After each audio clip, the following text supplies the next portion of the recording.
इस कार्यक्रम के पुण्यार्चक हैं वंडर सीमेंट, फर्क नजर आएगा। ओम नमः सिद्धेभ्यः, ओम नमः सिद्धेभ्यः, ओम नमः सिद्धेभ्यः। नमः श्री वर्धमानाय निर्धूत कलिलात्मने सालोकानां त्रिलोकानां यद विद्यादर्पणायते। अहिंसा परमो धर्म की, महावीर भगवान की। प्रातः स्मरणे परम पूजाचार्य गुरुवर श्री विद्यासागर जी मुनि महाराज की जय।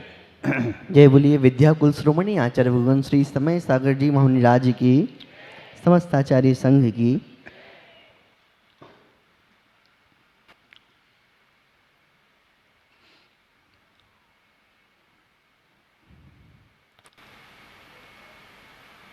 धौला में एक प्रसंग आया है।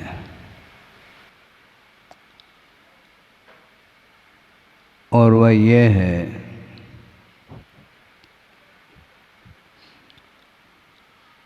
अज्ञान किसको बोलते हैं। शायद मेरे ख्याल से इस प्रसंग को रखने से जिज्ञासा का समाधान हो जाएगा। अज्ञान का अर्थ ज्ञान का अभाव नहीं लिया, किंतु ज्ञान को ही अज्ञान बोला। ज्ञान का यदि अभाव कर ले तो वह जीव जड़ हो जाएगा, और ऐसा होता है ही नहीं। जिसका जैसा स्वभाव है, स्वरूप है, उसमें परिवर्तन संभव नहीं है। अपने स्वभाव को छोड़ नहीं सकता। तो ऐसी स्थिति में ज्ञान का अभाव नहीं, किंतु ज्ञान को अज्ञान क्यों कहा, बहुत बड़ा प्रश्न है, और इसका समाधान मिल जाएगा। उन्होंने एक अच्छा दृष्टांत दिया कि हम पुत्र को ही अपुत्र बोलते हैं। सुन रहे हैं आप? पुत्र को ही अपुत्र कहा, क्योंकि पुत्र के योग्य जो गुण होना चाहिए उसमें यदि नहीं है तो उस पुत्र को ही हम अपुत्र संज्ञा देंगे। मात्र पुत्र कहने मात्र से पुत्र थोड़ी होता है। नाम निक्षेप के अपेक्षा से किसी का कुछ नाम रख दें तो उस नाम मात्र से उस वस्तु में वो गुण नहीं आ सकते।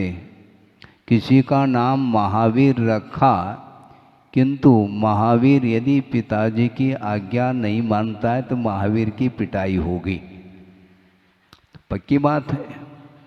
तो महावीर की पिटाई कैसे महाराज? नाम निक्षेप है, लोक व्यवहार चलाने के लिए उसका नाम महावीर रखा है, लेकिन महावीर भगवान के जो गुण हैं वो गुण उसके अंदर थोड़ी आए हैं। तो मुख्य तो यहाँ पर गुण की चर्चा है। तो ज्ञान का अभाव नहीं है, किंतु ज्ञान का जो कार्य होना चाहिए वह यदि कार्य हो रहा है तो उसको हम ज्ञान की संज्ञा देंगे, क्योंकि नानस फलम उपेक्षा ऐसा कहा। ज्ञान का फल क्या है? उपेक्षा का अर्थ चारित्र।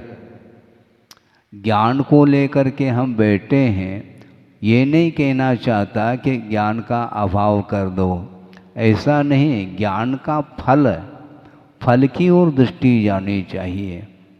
ज्ञानावरणी कर्म का क्षोभम हो गया, किंतु वह ज्ञान काम करना चाहिए, वो यदि नहीं कर रहा है तो उसको अज्ञान की संज्ञा दी है। समझने के लिए सिद्धांत की चर्चा हम थोड़ी सी करना चाहेंगे, क्योंकि 5-6 दिन तक तो प्रवचन के माध्यम से आपने बहुत कुछ सुना है। अब महाराज जी ने जिज्ञासा का समाधान करने के लिए कहा है, तो प्रवचन के माध्यम से जिज्ञासा का समाधान नहीं होता, सिद्धांत खोल करके थोड़ी सी एकाग्रता से यदि समझ लें तो शायद संभव है वह आ सकता है। ज्ञानावरणी कर्म का क्षोभम होने के उपरांत भी अज्ञान पलता है। ये कैसे महाराज? क्षोभम भाव के कितने भेद हैं? कितने हैं? 18 भेद हैं क्षोभम भाव के। उसमें ज्ञाना ज्ञान दर्शन लब्ध यश चतुस्त्री पंच भेदा सम्यक्त्व चारित्र संयमा संयमाश्च, ये सूत्र दिया है आचार्य उमा स्वामी महाराज ने।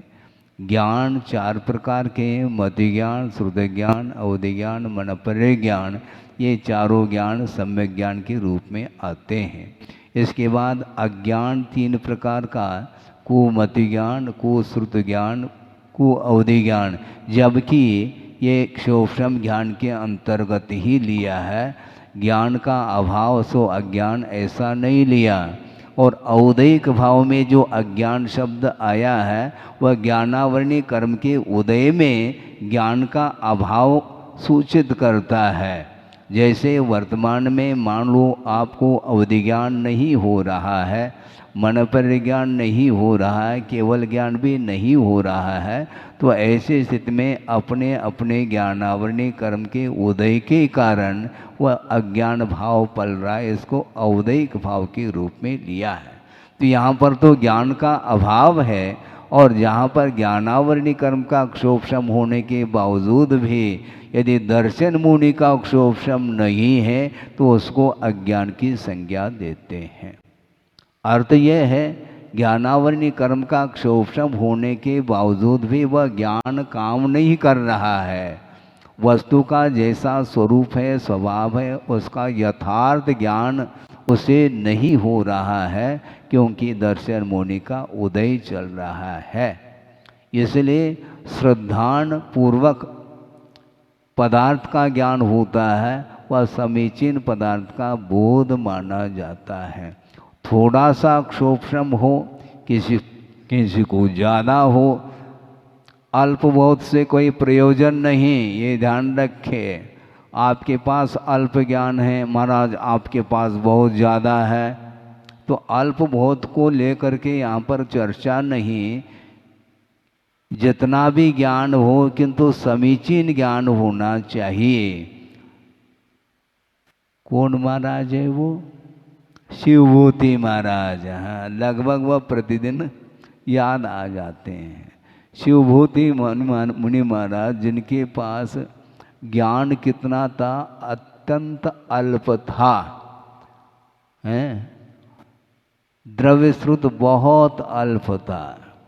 बल्कि ये सुनने में आता है उनके जो गुरु महाराज थे वे उनको बार बार पढ़ाने का उन्होंने प्रयास किया, बल्कि वो गुरु महाराज थक गए। अब इसको किस ढंग से ज्ञान देना तो है, क्योंकि शिष्य है, दीक्षित हुआ है, श्रमण पद को अंगीकार किया है, तो ऐसी स्थिति में योग्यता तो है, किंतु शाब्दिक ज्ञान की अल्पता होने के कारण ये स्थिति आ रही है। नमोकार मंत्र का स्वरूप भी नहीं आ रहा है। लेकिन ये ध्यान रखो, आस्था बहुत बड़ी चीज़ हुआ करती है। हाँ, आस्था यदि है तो वह ज्ञान समीचीन माना जाता है। आचार वस्तु मात्रम, इस प्रकार भी प्रकरण आता है, इतना ही ज्ञान होता। आचार वस्तु मात्रम का अर्थ गुरुदेव ने ये दिया कि आगम में जो भी विषय वस्तु जिसका प्रतिपादन किया है उसका कोई भी ज्ञान नहीं, किंतु गुरु ने कहा कि 4 हाथ दे करके चलो जी। अब 4 हाथ दे करके चल रहे हैं, ये सम्यक ज्ञान है, अब उसके अनुरूप आचरण हो रहा है। लेकिन उसको ये पूछे कि 4 हाथ दे करके चलने के लिए कहा है, इसको आगम भाषा में क्या बोलते हैं? महाराज हम नहीं जानते, हमें नहीं आती बात। आगम भाषा में उसको ईर्या समिति बोलते हैं, ये आप जानो, हम तो इतना जानते हैं गुरुदेव ने जो कहा है उसको हमें करना है, हम चार हाथ देख करके चलेंगे। और येषणा समिति किसको बोलते हैं ये हमें ज्ञात नहीं, किंतु गुरुदेव ने कहा कि करपात्र में जो प्रासुक आहार दाता के द्वारा दिया जाता है उसको देने के तत्काल बाद ग्रहण नहीं करना, फिर क्या करना, संशोधन करना। ठीक है, संशोधन करना, इसको क्या बोलते हैं, येषणा समिति बोलते हैं। ये आप द्रव्य श्रुत को आप साइड में रखो, किंतु जो बताया जा रहा है गुरु के द्वारा उसका मीनिंग उसको आ रहा है समझ में, इतना ही पर्याप्त है। क्योंकि अंतुर्नत्य सुधीनम कालो थोवो और वयम च दुम्मेहा तन नवरि सिक्खी यव्वम जमजर मरणम खयम कुनई। इस प्रकार पंचाशतिकाय में ये टीका में उद्धृत ये कारिका है, वहाँ से मैं बोल रहा हूँ। श्रुत का अंत नहीं। आप स्वाध्याय की बात कर रहे थे ना महाराज, करना चाहिए, बिल्कुल ठीक है, किंतु जिसके पास क्षोभशम नहीं है वह नहीं कर पाता, जिसके पास क्षोभशम है वह ज्ञान दे सकता है। जिसको नहीं आ रहा है उसको समझाने का प्रयास प्रयत्न करिए, निश्चित रूप से उसको आएगा। ऐसा थोड़ी कि जो रोगी है वो MBBS होना चाहिए, MD होना चाहिए अपने रोग का निदान करने के लिए, ऐसा थोड़ी होता है। सारे यदि डॉक्टर हो तो इलाज किसका होगा? और सारे रुग्ण हो जाए तो कौन इलाज करेंगे? तो कम से कम इलाज करने वाले भी डॉक्टर आदि होते हैं, उसके माध्यम से पेशेंट का इलाज होता है। उसी प्रकार गुरुदेव जैसे एकाध कोई होते हैं समझाने के लिए, पर्याप्त है। पूरी सभा यदि उसको ज्ञान होने लग जाए तो घर बैठे बैठे इलाज करने लग जाएगी वो अपना इलाज, ऐसा होता नहीं। इसलिए श्रद्धान बहुत बड़ी चीज़ है, श्रुत का अंत नहीं। सोचो विचार करो। यहाँ तक मैं विषय आपके सामने रखना चाहता हूँ कि गणधर परमेष्टि है जिन्होंने दिव्य ध्वनि को सुन करके उसके आधार से द्वादशांग की रचना की है। और दिव्य ध्वनि में जो विषय आया है वह कितना आया है? केवली भगवान ने केवल ज्ञान के माध्यम से विश्व को जाना है, उसका अनंतवां अंश ही दिव्य ध्वनि में आया है।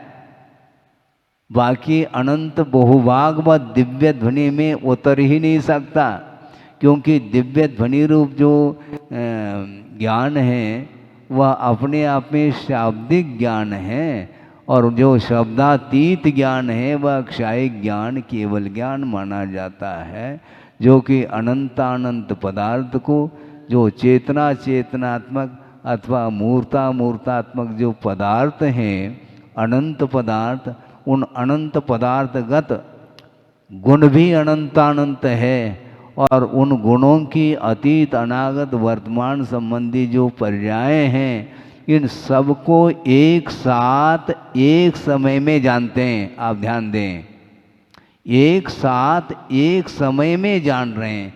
दूसरे समय में सर्वज्ञ भगवान को जानने की आवश्यकता ही नहीं, एक समय में ही पूरा जान लिया। अब जो भी विषय जानने में आएगा वह केवल पुनरावृत्ति होगी। यदि पुनरावृत्ति नहीं होगी ऐसा कहोगे, प्रति समय उनको नया नया ज्ञान हो रहा है ऐसा यदि विकल्प करोगे तो फिर वो सर्वज्ञ सिद्ध नहीं होंगे। सर्वम जानाति इति सर्वज्ञः, जिन्होंने सबको जान लिया है, जानने के लिए उनके लिए ज्ञेयभूत पदार्थ अवशिष्ट नहीं रहे। ऐसा कोई भी ज्ञेयभूत पदार्थ नहीं है जो केवल ज्ञान का विषय नहीं बनता हो। बन चुका है। केवल ज्ञान उत्पन्न होने के प्रथम समय में जो उस केवल ज्ञान के माध्यम से जाना है, अब अवशिष्ट कुछ भी रहा नहीं। अब उसका अनंतवा भाग दिव्य ध्वनि में आता है, जिसको कथ्य बोलते हैं। क्या बोलते हैं? कथ्य बोलते हैं, अर्थात कथन करने योग्य है। और अनंत बहुभाग कथन के अयोग्य है। जब दिव्य ध्वनि में ही अनंत बहुभाग कथन करने योग्य नहीं रहा, अनंतवा भाग ही कथन करने योग्य हुआ है, और दिव्य ध्वनि का अनंतवा भाग गणधर परमेष्टि ने अपने बुद्धि का विषय बनाया है। इसलिए गणधर परमेष्टि को भी जिज्ञासा होती है, महाराज उनका समाधान कौन देंगे? उसका समाधान केवल ज्ञान हुए बिना संभव नहीं है, क्योंकि वह ज्ञान श्रुतातीत माना जाता है। श्रुत में जो ज्ञान गर्भित होता है वह अनंतवा भाग ही होता है। इसलिए श्रुत का अंत नहीं कहा, क्योंकि शब्द संज्ञात है और पदार्थ अनंत है। तो अनंत पदार्थ का बोध हम संख्यात शब्दों के द्वारा कैसे कर पाएंगे? थोड़ा सोचने का प्रयास करिए। इसलिए पुनरावृत्ति होती है। जैसे समझने के लिए द्वीप और समुद्र कितने हैं मध्यलोक में? असंख्यात द्वीप और समुद्र हैं, किंतु शब्द संख्यात है। इसलिए पुनरावृत्ति उन्हीं नामों को लेकर के होगी। जम्बू द्वीप के नाम से कई द्वीप मिलेंगे आपको। इसी प्रकार नंदीश्वर द्वीप के नाम से कई द्वीप मिलेंगे, किंतु जो 16वां नंदीश्वर है ना, 8वां जो नंदीश्वर द्वीप है, वहाँ पर 52 जिनालय वहाँ पर मिलेंगे। तो अन्य जितने भी नंदीश्वर नाम के द्वीप हैं वह नाम निक्षेप की अपेक्षा से है। क्यों? पुनरावृत्ति हो रही। ये पुनरावृत्ति क्यों हो रही है? क्योंकि शब्द संख्यात है, असंख्यात नहीं है। और पदार्थ जब अनंत हैं और संख्यात शब्दों के माध्यम से उसका बखान हम व्याख्यान कैसे कर पाएंगे? संभव नहीं है। इसलिए अंतोन्नत्य सुदीनम ऐसा कहा। द्वादशांग के बाहर भी श्रुत है, दिव्य ध्वनि के रूप में। वह दिव्य ध्वनि के रूप में जो विषय है वह श्रुत ज्ञान में निबद्ध नहीं हो सकता। उसका अनंतवा भाग ही श्रुत ज्ञान में निबद्ध होता है, ऐसा आगम में उल्लेख मिलता है। इसलिए गणधर परमेष्टि भी दिव्य ध्वनि का जो अनंतवा भाग है उसको शब्द रूप देते हैं, देने की क्षमता उनके अंदर है। तो श्रुत ज्ञानावरणीकरण का क्षोभम यदि चरम सीमा को छू रहा है तो गणधर परमेष्टि का है, अथवा श्रुत केवली को भी है, अथवा संयम के अभाव में अहमिंद्र आदिक होते हैं, लोकांतिक देव हैं, सौधर्म इंद्र हैं, सर्वार सिद्धि के अहमिंद्र हैं आदि आदि, उनको भी द्वादशांग का ज्ञान उपलब्ध होता है। तो इसलिए श्रुत के रूप में जो कुछ भी निबद्ध हुआ है वह सीमित है, ऐसा कहने का तात्पर्य है। जब गणधर परमेष्टि के लिए भी वह कथन करने योग्य नहीं है तो हम ऐसी स्थिति में हम सामान्य ज्ञान को लेकर के बैठे हैं और प्रत्येक व्यक्ति के जिज्ञासा का समाधान न हम कर पाएंगे न और कोई अन्य कोई कर पाएंगे। तो करना क्या महाराज? करना कुछ नहीं, जितना ज्ञान है उसके माध्यम से श्रद्धान कर लेना चाहिए, क्योंकि श्रद्धान के अभाव में भी द्रव्य श्रुत पाया जाता है, किंतु वह उस ज्ञान को आचार्यों ने द्रव्य श्रुत के अपेक्षा से वह सम्यक है, किंतु भाव श्रुत तो उसके पास मिथ्या ज्ञान ही है। इसलिए ज्ञानावरणी कर्म का अक्षोपशम होने के बावजूद भी यदि दर्शन मुनि का अक्षोपशम यदि नहीं हुआ है तो सबसे पहले सम्यक दर्शन को प्राप्त करने के लिए पुरुषार्थ करने की आवश्यकता है। कालो थो। और दूसरी बात यह है कि श्रुत का अंत नहीं, और काल कितना है? थोड़ा। कितना काल है? प्रवचन का काल भी बहुत थोड़ा है, ध्यान रखो, गर्मी के दिन है। कालो थो, क्योंकि सागरोपम आयु तो है नहीं, गिनती के वर्ष हैं, 100 साल भी नहीं किसी को नसीब में वर्तमान में। एक आध कोई होगा 90 तक छू रहा है, 95 तक छू रहा है। फिर ऐसी स्थिति में हम बाद में कर लेंगे। कब कर लोगे बाद में? है बाद में, अभी खूब है हमारा समय। वस्तुतः जितना समय निकल चुका है वह सबको ज्ञात है, किंतु कितना शेष है वह किसी को भी ज्ञात नहीं है, ध्यान रखो। आपकी कितनी उम्र है आपको ज्ञात है? एग्जैक्ट होना चाहिए, डेफिनेट नहीं है।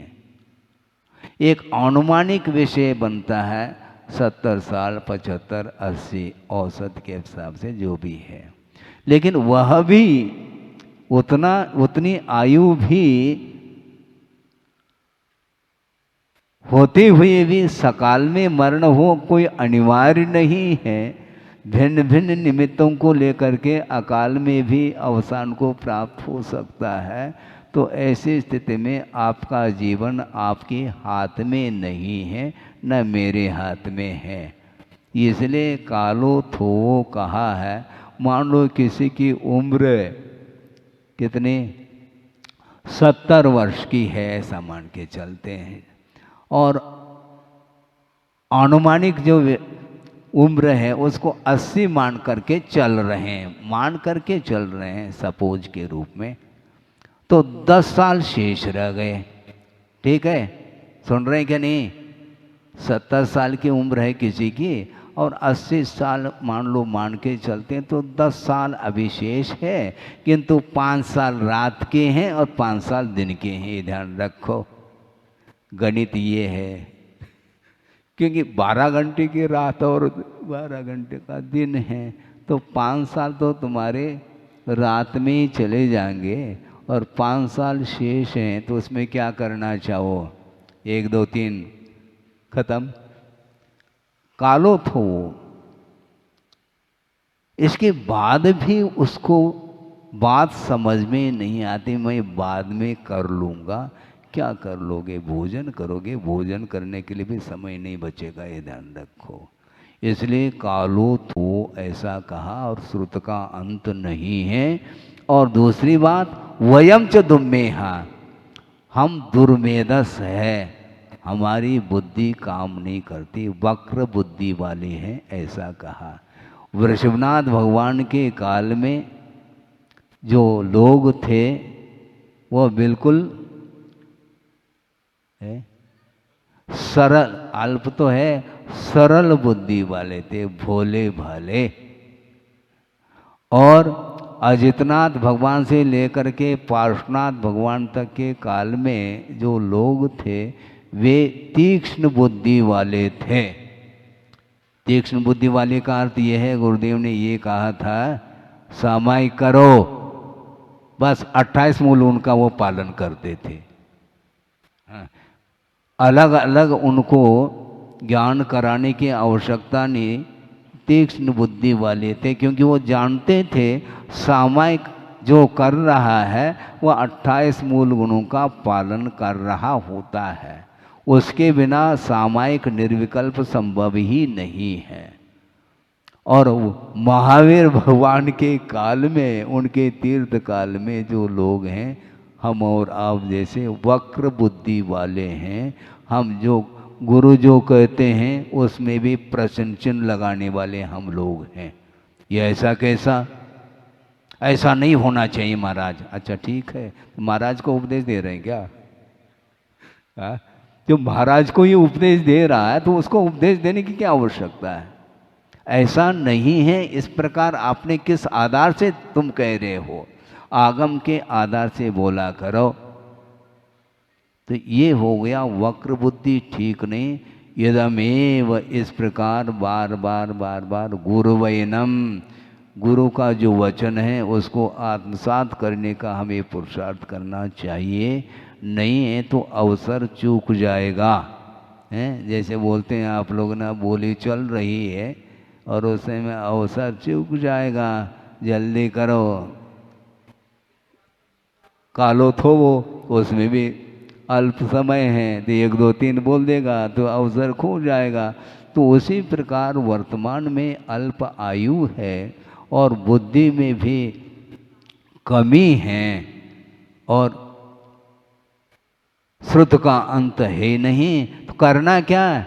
तन नवरी सिक्खी यवम, उतना ही सीख लेना चाहिए। जम जर मरणम खयम कुनदी, जिस ज्ञान के माध्यम से जन्म जरा और मृत्यु का क्षय हो सके, उतना यदि ज्ञान आपके पास है तो पर्याप्त है। ज़्यादा उपदेश सुनाने की आवश्यकता नहीं। ग्रीष्मकाल चल रहा है, आप तो बैठे बैठे सुनेंगे, किंतु जो बोलता है उसका मुख सूख जाता है। तो महाराज क्या करेंगे? फिर भी जितना बन सके आपको सुनाना चाहिए। हम सुनने के लिए बैठे हैं, कोई बाधा नहीं।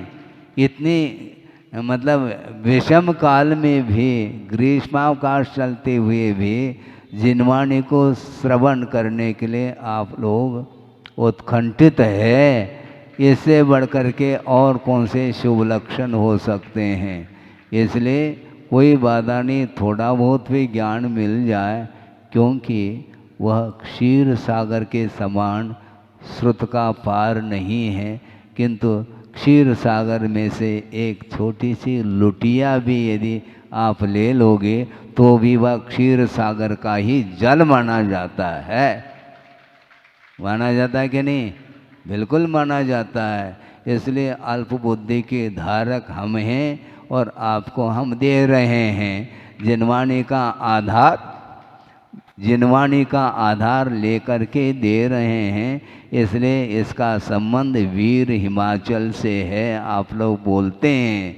इसलिए बड़ी आस्था के साथ श्रवण करते हुए क्षोभम जितना बढ़ा सको बढ़ाओ, और अपने परिवार में भी छोटे छोटे जो बच्चे हैं उनको भी अभी से संस्कार देने का पुरुषार्थ करेंगे तो निश्चित रूप से ज्ञान के माध्यम से आत्मा का विकास हो सकता है, होता है।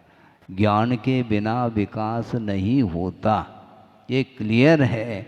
किंतु ज्ञान होने के बाद भी यदि वह ज्ञान का कार्य देखने में नहीं आता, उपेक्षा अर्थात चारित्र के ओर यदि कदम नहीं बढ़ रहे हैं और ज्ञान को लेकर के बैठा है तो वह ज्ञान अज्ञान माना जाता है। ऐसा आगमकारों ने कहा।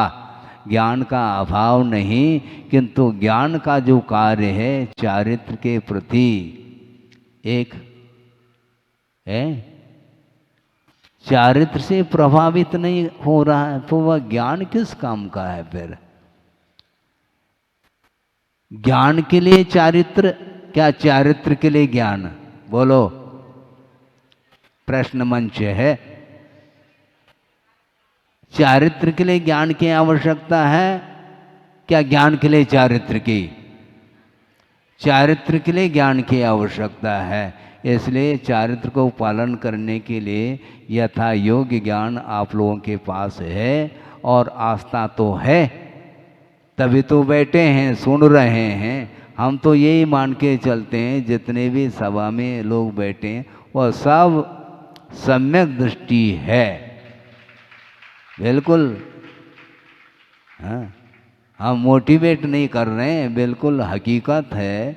क्योंकि ग्रहित मिथ्यात्व जिसका समाप्त हो गया है तो उसको हम सम्यक दृष्टि बोलना चाहते हैं।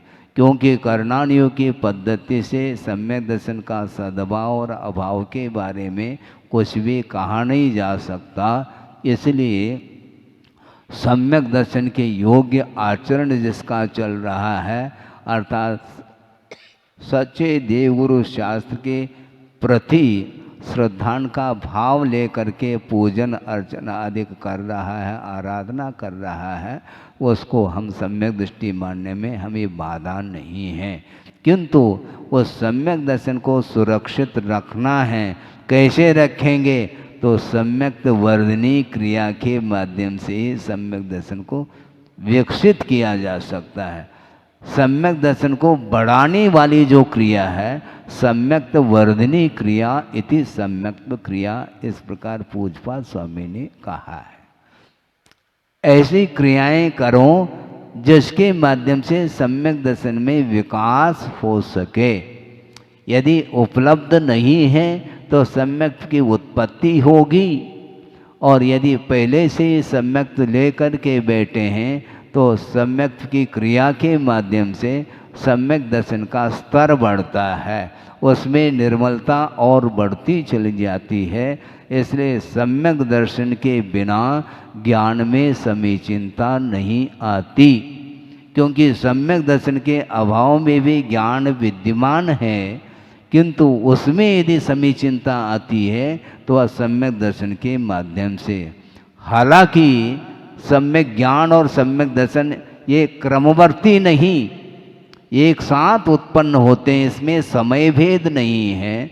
जिस समय सम्यक दर्शन उसी समय वह सम्यक ज्ञान के रूप में परिणत वो हो जाता है। इसलिए प्रत्येक जीव के पास ज्ञान विद्यमान है, उसको समीचीन परिणमन कराने के लिए आस्था की बड़ी आवश्यकता है। इसलिए आस्था के माध्यम से आप लोग आगे बढ़ेंगे। क्योंकि वस्तुतः वस्तु का जो स्वरूप है वह क्या है? पर्याय की दृष्टि से प्रति समय मिट रहा है। आप जी नहीं रहे हैं, सुन रहे हैं आप? सुनो, आप जी नहीं रहे हैं, प्रति समय मरण को प्राप्त कर रहे हैं। किसी ने दीपक को जलाया, उनको हम पूछना चाहते हैं कि दीपक जल रहा है क्या नहीं? हैं, अब कहेंगे हमारे कहने से दीपक जल नहीं रहा, तेल जल रहा है और दीपक बुझने की ओर है। क्योंकि तेल समाप्त होते ही दीपक बुझेगा। इसी को बोलते हैं आवीची मरणन। एक आवीची मरण का भी प्रकरण आता है कि आवीची मरण उसको बोलते हैं तरंग की भांति प्रत्येक समय आयु कर्म के जो निषेक हैं, पुंज हैं, वह झड़ रहे हैं, निर्जरा को प्राप्त हो रहे हैं। जन्म होने के अनंतर समय में समय निकल चुका है। जिस समय जन्म हुआ उस समय एक समय निकला। अभी गर्भ में आया है फिर भी उसका जन्म हो चुका है सिद्धांत की दृष्टि से। क्योंकि मरण के बिना जन्म होता नहीं और उसका मरण हो चुका है, तभी तो वह गर्भ में आया है। तो एक समय उसने खो लिया, बल्कि गर्भ में आने के पूर्व में भी 2 समय खो लिया। यदि विग्रह गति से आ रहा है तो अनारक अवस्था में त्रस्पर्याय को प्राप्त करता है तो अधिकतम 2 समय वह विग्रह गति में व्यतीत करता है और तीसरे समय में वह आहारक होता है। तो इस ढंग से प्रति समय जो है ना वह उम्र समाप्त होती चली जा रही है। और 8 साल अपने 9 महीने बाद जन्म हुआ तो गर्भ में 9 महीने व्यतीत उसके हो चुके हैं। और जन्म होते ही वो लाला लाला कहते हैं। वो लाला क्या, 9 महीने व्यतीत हुए हैं, ये ध्यान रखो। तो इस प्रकार ये वस्तु तत्व का स्वरूप है। इसको देखते हुए अपने को वैराग्य के साथ जीवन व्यतीत करना चाहिए। किसी भी पल में अंत हो सकता है। आप लोग बोलते ना, किसी भी पल में वैराग्य उपज सकता है। उपजे अनिवार्य नहीं, और किसी भी पल में वैराग्य मिट भी सकता है। पक्की बात है, कोई ठिकाना थोड़ी। अंतर मुहूर्त में जब सम्यक्त्व का अभाव हो सकता है क्षोभसम सम्यक्त्व की अपेक्षा से, और उपशम सम्यक्त्व की अपेक्षा से उसका काल ही अंतर मुहूर्त है। किंतु क्षोभसम सम्यक दर्शन का मिनिमम काल अंतर मुहूर्त है, और मैक्सिमम 66 सागर प्रमाण कहा है। इसलिए वस्तुतः आगम के माध्यम से थोड़ा सा समझने का पुरुषार्थ करें, और काल का अपव्यय नहीं होना चाहिए। समय का अपव्यय ठीक नहीं। समय से बढ़ कर के और कोई भी मौलिक वस्तु नहीं, क्योंकि श्रवण जो होता है वह प्रत्येक समय असंख्यात कर्मों की निर्जना करता है। एक समय में जब असंख्यात कर्मों की निर्जना हो सकती है, होती है, तो ऐसी स्थिति में राग के साथ संसारी प्राणी न जाने कितना समय व्यतीत करता चला जाता है। ये अपव्यय माना जाता है। इसलिए समय जो मिला है, समय का अर्थ शास्त्र भी होता है, समय का अर्थ आत्मा भी हुआ करती है, और समय का अर्थ काल तो है ही।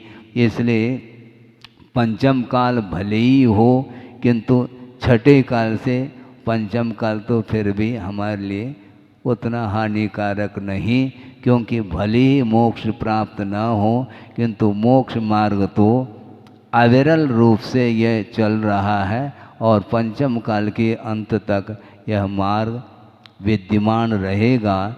इसलिए उसका सदुपयोग करेंगे तो निश्चित रूप से मानना पड़ेगा कि ज्ञान का आप सदुपयोग कर रहे हैं। नहीं हैं ज्ञान, क्षोभसम ज्ञान विद्यमान होते हुए भी चारित्र के क्षेत्र में यदि मान लो रुचि यदि नहीं है, तो वह ज्ञान कुछ भी काम करने वाला नहीं है। सम्यक दर्शन है तो फिर भी ठीक है, तो वह सम्यक दर्शन के साथ वह ज्ञान समीचीन ज्ञान माना जाता है। कालांतर में वह सम्यक दर्शन के कारण उसके आस्था के जो भाव हैं वो भवांतर में भी जा सकती हैं, और संस्कार के रूप में आगे भी वह सम्यक ज्ञान काम में आ सकता है। किंतु कब आ सकता है, क्या आ सकता है, कुछ भी इसलिए नहीं कहा जा सकता। वहाँ पर देवगति में पहुँचेंगे तो वहाँ पर विलासता के अलावा और कुछ नहीं। बिलासपुर, हाँ वह बिलासपुर है, स्वर्ग विलास ही विलास है। सागरोपम आयु तक एक देव के पीछे मिनिमम 32 देवांगनाएं होती हैं। ये मिनिमम की बात है, और मैक्सिमम करेंगे तो करोड़ों में अरबों में संख्या जाती है, और उसमें विक्रिया और हो गई। मान लो ओम शांति, इतनी भीड़ रहेगी एक के पीछे, उसमें धर्म ध्यान करने के लिए अवसर कब आता होगा, कैसा आता होगा, कुछ कहा नहीं जा सकता।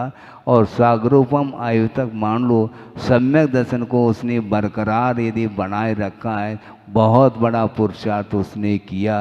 इसके बावजूद भी एक क्षण के लिए भी संयम पालन करने के लिए वह क्षेत्र उपयुक्त नहीं है, संयम नहीं पालन कर सकते। इसलिए सुरकाया को नरकाया को सुरपति तर से, ये इतनी दुर्लभ ये पर्याय है। इंद्र भी इस पर्याय को प्राप्त करने के लिए बार बार प्रतीक्षा कर रहा है, जल्दी मैं पहुंच जाऊं, और आप चाहते हैं जल्दी से मैं स्वर्ग पहुंच जाऊं। और मान लो अवसान हो गया तो लिखते हैं स्वर्गीय, भले किसी दूसरे गति में पहुंचा हो, ये बात अलग है, लेकिन कहने में तो व्यवहारिक दृष्टि से यही आता है कि वह स्वर्गीय। हम क्या कर सकते हैं भैया, कहीं भी रहो लेकिन सम्यक दर्शन को सुरक्षित रखो। उसके माध्यम से ही आत्मा का विकास हो सकता है। हो इस पवित्र भावना के साथ अहिंसा परमो धर्म की जय। बोधि समाधि परिणाम शुद्धि स्वात्मोपलब्धि शिव शोक सिद्धि चिंतामणिम चिंतित वस्तुदाने त्वां वंदमानस्य ममास्तु देवी। परम पूजाचार्य गुरुवर श्री विद्यासागर जी मुनि महाराज की जय। कल अपराह्न वेला में दीक्षा ली थी और किसने ली थी? वृषभ कुमार ने दीक्षा स्वयं ली थी।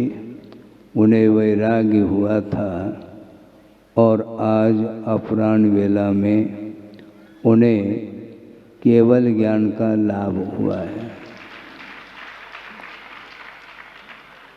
केवल ज्ञान को प्राप्त करने के लिए मोह का अभाव होना अपेक्षित होता है। संपूर्ण रूप से बाह्य परिग्रह का विमोचन करने के उपरांत दिगंबरत्व को अंगीकार करने के बाद लगभग वृषभ सागर जी को 1000 साल लग गए।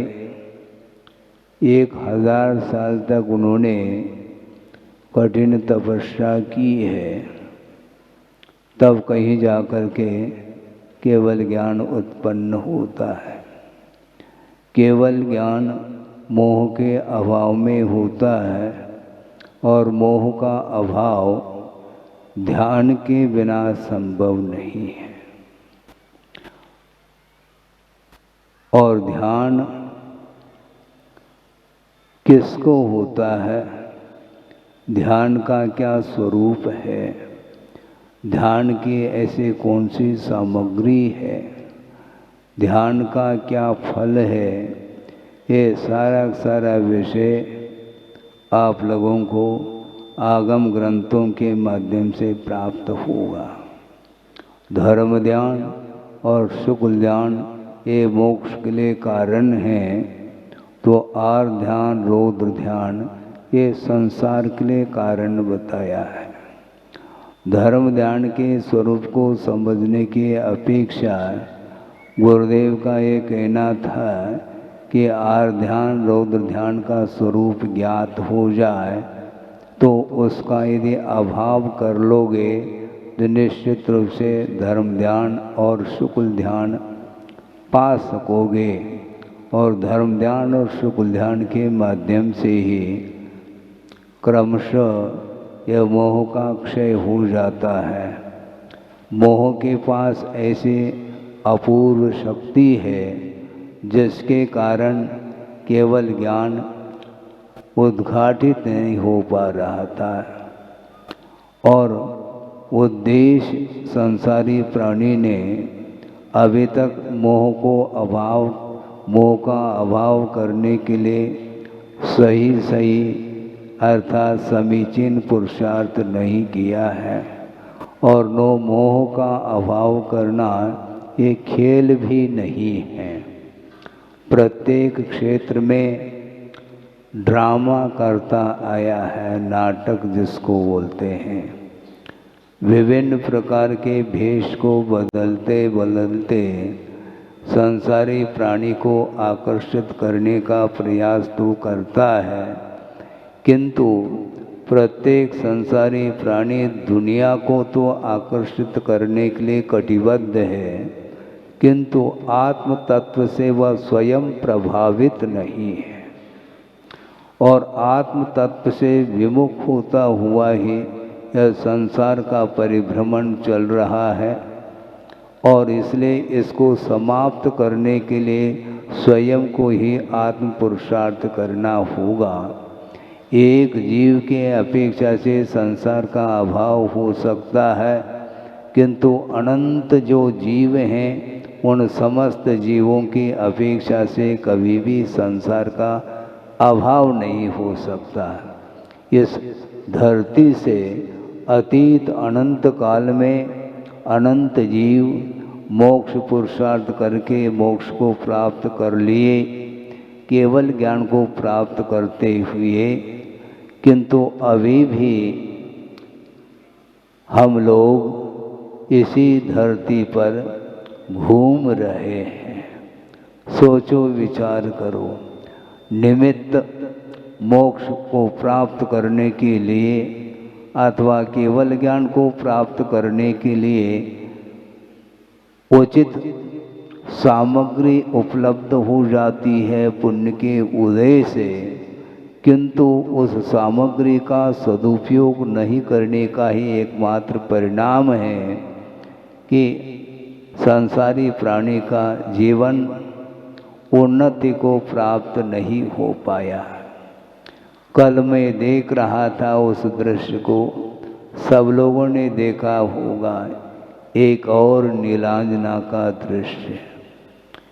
मोह के सद्भाव में किस प्रकार बाहरी पंचेंद्र के विषयों से आकर्षित होता है ये देखने को मिलता है, किंतु दीक्षित होकर के अंतर मुहूर्त में उन्होंने ध्यान के माध्यम से मोह को दग्ध कर दिया है, जिसके फलस्वरूप केवल ज्ञान प्रकट होता है।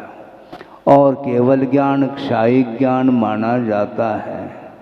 एक तो ये है, दीक्षित होने के उपरांत केवल ज्ञान को छोड़ करके अन्य जितने भी रिद्धि आदि हैं उनसे वह संपन्न होते हैं। इसके उपरांत में मौन धारण करके आत्म साधना में वो लीन होते हैं। वस्तुतः गुरुदेव का भी बार बार संघ के लिए संबोधन रहता है कि बाहर में मोक्ष मार्ग ना के बराबर है, जो कुछ भी मार्ग है वह भीतरी मार्ग है। अंतरंग साधना के माध्यम से ही उस आत्म तत्व को शरीर से पृथक किया जा सकता है। काष्ठवत् त्यक्त देहा, इस प्रकार योगी भक्ति में पंक्ति आती है कि श्रवण लोग ध्यान करते हैं तो शरीर के प्रति उनकी दृष्टि नहीं जा पाती, नहीं जाती है। जिस प्रकार एक लकड़ी है उसके समान इस शरीर को प्रतीति में लाते हुए वो आत्मा में ही लीन होते हैं। और इस प्रकार आत्म तत्व की उपलब्धि के लिए साधना करते करते जब वह शुक्ल ध्यान प्राप्त हो जाता है तो वह शुक्ल ध्यान रूपी अग्नि के द्वारा ही मोहनी कर्म भस्म हो जाता है। मोह को समाप्त करने के लिए निर्दयता की आवश्यकता है। जीव के प्रति तो दया भाव रखें, किंतु मोह को समाप्त करने के लिए निर्दय बनना अनिवार्य सिद्ध होता है। क्योंकि मोहनी एक ऐसा कर्म है, 8 कर्मों में वह आत्मा को शांत बैठने नहीं देता। सबसे ज़्यादा आकुलता यदि उत्पन्न होती है तो मोहनी कर्म के उदय से ही होती है, और उसको समाप्त करने के लिए वृषभ सागर जी ने साधना की 1000 वर्ष तक, और उन्हें केवल ज्ञान उत्पन्न हो गया। और उस केवल ज्ञान के माध्यम से समस्त पदार्थों का, जो कि अनंतानंत पदार्थ वस्तु हैं, द्रव्य हैं, उन सभी द्रव्यों के साथ प्रत्येक द्रव्यगत अनंतानंद जो गुण हैं और उन गुण संबंधी अतीत अनागत संबंधी जो अवस्थाएं अर्थात पर्याय हैं, इनके साथ समस्त पदार्थों को एक साथ एक समय में जानने की क्षमता उस केवल ज्ञान में है। क्योंकि यद विद्या दर्पणायते कहा है केवल ज्ञान रूपी दर्पण में ये विश्व प्रतिबिंबित हो रहा है, इसके बावजूद भी उनका उपयोग उन पदार्थों में नहीं रहा। वे सारे सारे पदार्थ दृष्टिगत हो रहे हैं, किंतु जानने का कोई उन्हें विकल्प नहीं है। उनका ज्ञान बहुत शांत है। ज्ञान को भी शांत बनाना बहुत कठिन है। थोड़ा सा भी ज्ञान हो जाता है संसारी प्राणी को तो वह शांत बैठता नहीं, जब तक दूसरे को उस ज्ञान को दिखाए बिना मेरे पास इतना ज्ञान है, मेरे पास इतना ज्ञान है। ये जो आकुलताएं हैं ये मोह के सद्भाव में ही संभव है, और विश्व का ज्ञान होने के उपरांत भी जानने का उन्हें कोई विकल्प नहीं रहा। और प्रत्येक पदार्थ केवल ज्ञान रूपी दर्पण में प्रतिबिंबित होते हुए भी उन पदार्थों से किसी भी प्रकार से उनका उपयोग प्रभावित नहीं हुआ। राग द्वेष आदि जो परिणाम उत्पन्न होते हैं वो जब तक मोह का सद्भाव रहता है तब तक वह राग द्वेष आदि कालुष्य परिणाम उत्पन्न होते रहते हैं, जिसके कारण ही संसारी प्राणी का पतन होता है। इसलिए एक बार पुरुषार्थ करके उन्होंने केवल ज्ञान को प्राप्त कर लिया। और एक पंक्ति आती है, हमने पढ़ी थी, वह हिंदी में है, आप समझ लो। सकल ज्ञेय ज्ञायक तदपि निजानंद रसलीन सो जिनेन्द्र जयवंत नित अरि रज रहस विहीन कहा है। समस्त पदार्थों को वो जान रहे हैं, किंतु निजानंद रसलीन, उन पदार्थों में उनका उपयोग लीन नहीं है, किंतु आत्म तत्व में ही उनका उपयोग केंद्रित है। इसलिए ये अरि रज रहस इनसे दूर हुए हैं। अरि बोलते हैं शत्रु, मोह रूपी शत्रु से ऊपर उठे हैं, और ज्ञानावरणी दर्शनावरणी ये रज के रूप में लिया है, इनका भी अभाव हो जाता है।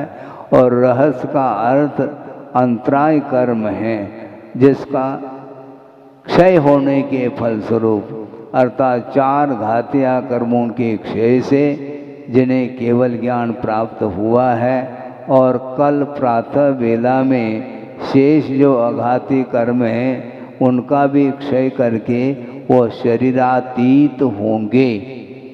यह जो शरीर है उनका परम औदारिक शरीर बन चुका है, और एक अंतर्मूर्त लघु अंतर्मूर्त में ही चार शेष अघातीय कर्मों का क्षय करके लोक के अग्रभाग पर विराजमान होंगे, और अनंत काल के लिए हम और आपके बीच में वो नहीं आएंगे। हाँ, ये उतना ही सत्य है। आप चाहो कि हे भगवान हमारे कल्याण करने के लिए आपके पास जब अनंत शक्ति है तो यहाँ पर पुनः हम लोगों के बीच में आप आएं और हमारा उद्धार करें, इस प्रकार की भावना जरूर हो सकती है, किंतु स्वभाव की जब अभिव्यक्ति होती है तो अन्यत्र उनका गमन नहीं होता, ये सिद्धांत है। इसलिए जल्दी जल्दी हमारा जीवन भी शरीरातीत अनुभव कर सके। अनंत काल से शरीर मिलते आए हैं और मिलेंगे, इसलिए शरीर के प्रति जो राग उत्पन्न हो रहा है और शरीर के पोषण करने के लिए अन्य जितने भी सांसारिक वस्तु हैं उनका संकलन करता चला जाता है संसारी प्राणी, उसी को परिग्रह की संज्ञा दी है। इसलिए उस परिग्रह के माध्यम से मूर्छा का भाव उत्पन्न होता रहता है। यह विपरीतता जो आती है ये बिना मोह के संभव नहीं। इसलिए मोक्ष प्राप्त करने के लिए सर्वप्रथम मोह को समाप्त करने का पुरुषार्थ जो करेगा तो उसके लिए भी अंतर्मूर्त के अंदर केवल ज्ञान रूपी ज्योति प्रकट हो सकती है। हो इस पवित्र भावना के साथ अहिंसा परमो धर्म की जय। बोधि समाधि परिणाम शुद्धि स्वात्मोपलब्धि शिव शोक सिद्धि चिंतामणिम चिंतित वस्तुदाने त्वां वंदमानस्य ममास्तु देवी। परम पूज्य आचार्य गुरुवर श्री विद्यासागर जी मुनि महाराज की जय। इस कार्यक्रम के पुण्यार्चक थे वंडर सीमेंट, फर्क नजर आएगा।